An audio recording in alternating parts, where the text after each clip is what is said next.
مولانا مکی الحجازی سے بدا خبر هم کوله چې زمونږ د تبلیغي مرګري دی چې لاړ شي مساجد ته څوک مساجد ته لاړ شي نو دی وته اکثر څه کوي دی وته د مونږ د ډانچه خي د مونږ د ډانچه چې ورته خي نو یو مولوی صاحب را د خبره کوله چې په تبلیغي جماعت کې تلو ما وی تبلیغي جماعت کې تلو مانو یو باباو وی هغه مسجد تراوست چې کله مسجد تراوست نو وی هغه بابا تماوي چې بابا مونږ درل درځي کنه درځي وی مونږ ولا ورتم نه بالکل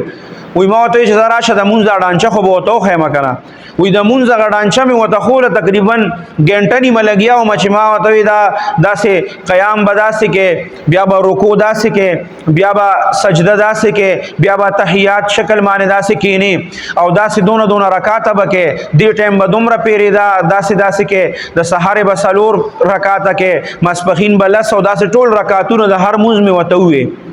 وی هغه مونږ ته بیا بل مسجد ته لاړو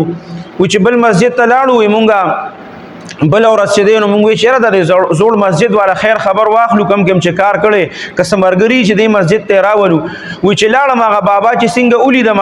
وی کلک رانه غاړه تا وکړه وی چې څنګه رانه کلک غاړه تا وکړه وی داسې ما ته وی چې ستا ډېره زیاته مهرباني او ستا ډېره شکریا وی ما وی چیرې بس دغه ډانچه خو ته ما خولې وکې دي شي زړه الله وته د هدایت نصیب کړي بس مونږ زده کړي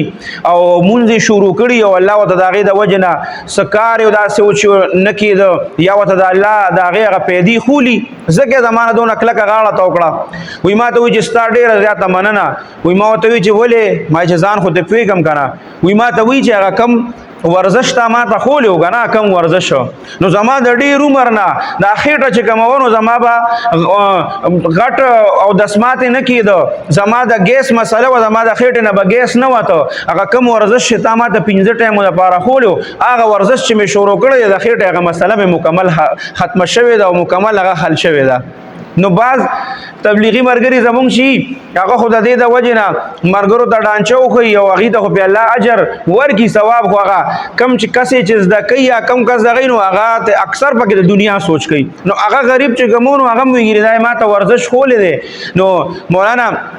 مکی الحجازی سے دامن برکات مرالیا چې بدا دا کله دا واقعي بیانوله نو ډیر زیات په خپل او خاندل چې لکه مونږه په هر سیس کې زمونږ ذهن دنیاوی جوړ شوی دی نو پاره کې مونږ دنیاوی سوچ کو چې دې سره ما د خېټه هغه مسله الله حل کړه